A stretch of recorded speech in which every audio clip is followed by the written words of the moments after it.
Sahabat Kompas, posisi Cawapres menjadi penentu strategi pemenangan pasangan Capres-Cawapres dalam kontestasi Pilpres 2024. Siapa bakal Cawapres yang memiliki elektabilitas tinggi dan potensial untuk dipinang mendampingi Capres menjelang masa pendaftaran ke KPU? Kali ini kita akan membahas hasil survei Litbang Kompas edisi Agustus 2023 atau yang ketiga di tahun ini. Bersama saya telah hadir peneliti Litbang Kompas Bambang Setiawan yang mengulas elektabilitas Cawapres. Selamat datang Mas Bambang.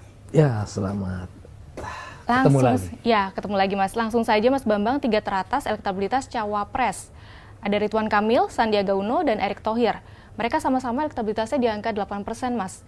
Ini indikator seperti apa, Mas? Silakan. Ya, ini sebetulnya indikator yang menunjukkan bahwa pemilihan Cawapres ini masih sangat penuh dengan dinamika. Oke. Nah, yang paling mencolok di sini adalah kenaikan elektabilitas Erick Thohir ya, untuk posisi Cawapres yang melonjak dari 4,5% menjadi 8% pada periode kali ini.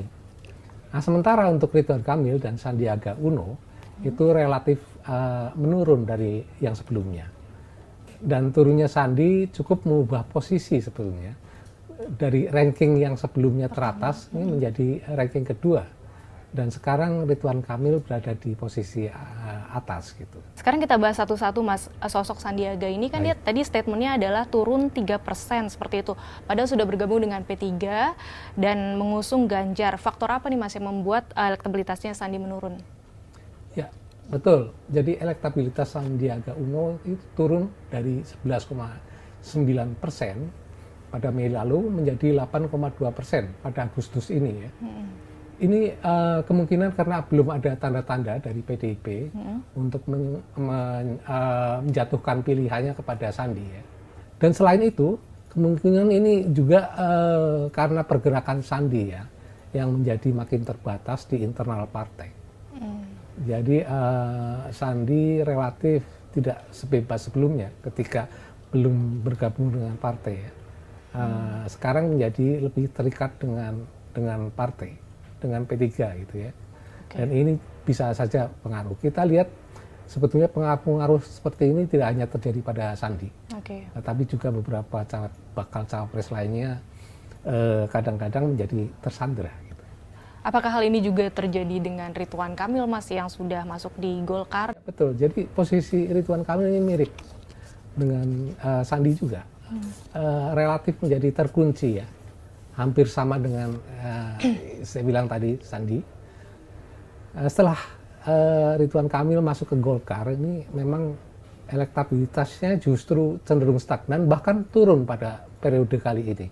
Nah, dengan masuknya PAN yang diketahui akan menawarkan Erick sebagai cawapres Prabowo dan juga masuknya Golkar, ini sangat mungkin akan mengubah konstelasi dukungan para capres ya, termasuk Erick dan Ridwan Kamil ini.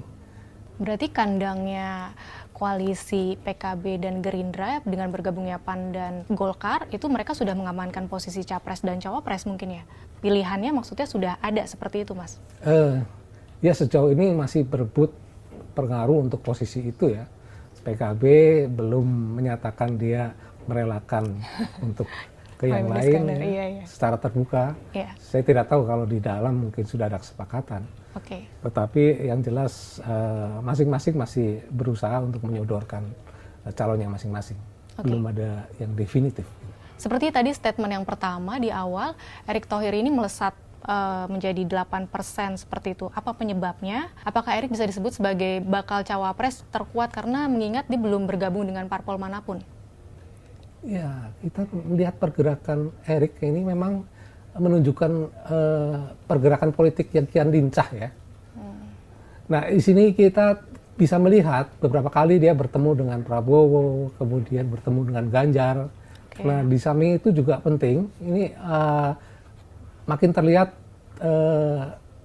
kedekatan atau makin sering ini Erick mendampingi Jokowi dalam berbagai kesempatan. Nah, ini tentu berpengaruh pada tingkat pengenalan orang ya. Pergerakan ini dapat berpengaruh pada selain pengenalan orang juga elektabilitasnya. Sehingga bisa naik dari 4,5 menjadi 8% itu. Ya. Selanjutnya, tokoh lain yang potensial dan digadang menjadi bakal cawapres Anies, yaitu AHY, dan Khofifah. Elektabilitasnya seperti apa, Mas? Ya, kalau elektabilitas AHY ini secara umum untuk posisi cawapres sebetulnya ada kenaikan sedikit. Dari 4,1% menjadi 5,1% pada Agustus ini ya. Sedangkan Khofifah ini cenderung turun dari 0,6% menjadi 0,3%. Nah, kalau untuk AHY, ini hasil survei menunjukkan tidak ada pengaruh yang cukup signifikan sebetulnya jika disandingkan dengan Anies ya. Nah, sementara itu untuk Khofifah mungkin dapat sedikit menggerek ya suara Anies di Jawa Timur, terutama dari kalangan Muslimat NU yang menjadi basis kekuatan Khofifah. Oke, yang menarik dalam survei kali ini nama bakal capres juga punya elektabilitas sebagai cawapres, yaitu Anies Baswedan, Ganjar, sama Prabowo Subianto.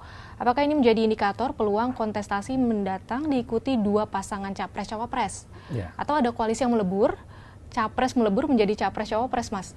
Jadi tidak tertutup kemungkinan munculnya koalisi-koalisi baru yang lebih besar dari sekarang ini. Melihat perkembangan yang terjadi, misalnya, bisa saja Ganjar dan Prabowo bergabung menjadi satu kekuatan. Dan kalau ini terjadi, bisa saja Ganjar yang menjadi cawapresnya Prabowo, atau sebaliknya Prabowo yang menjadi cawapresnya Ganjar. Dan juga untuk Anies, ini misalnya ya, Anies bisa saja ini kemudian bergabung dengan Prabowo.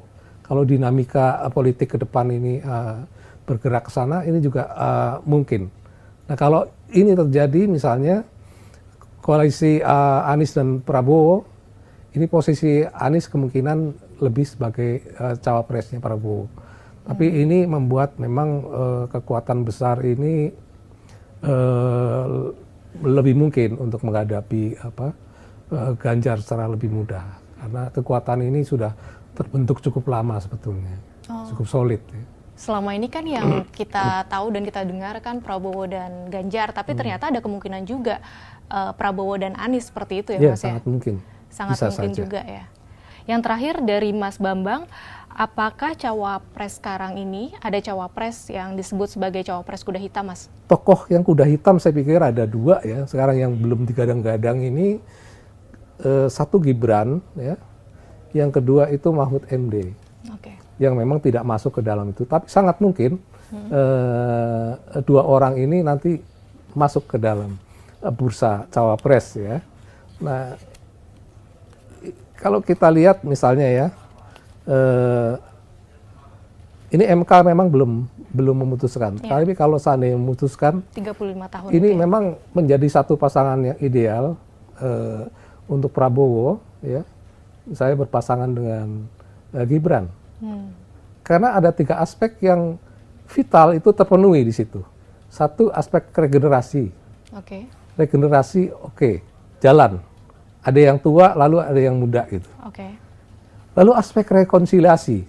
Rekonsiliasi ini kan hal yang sangat penting terutama untuk Pak Presiden Jokowi ya.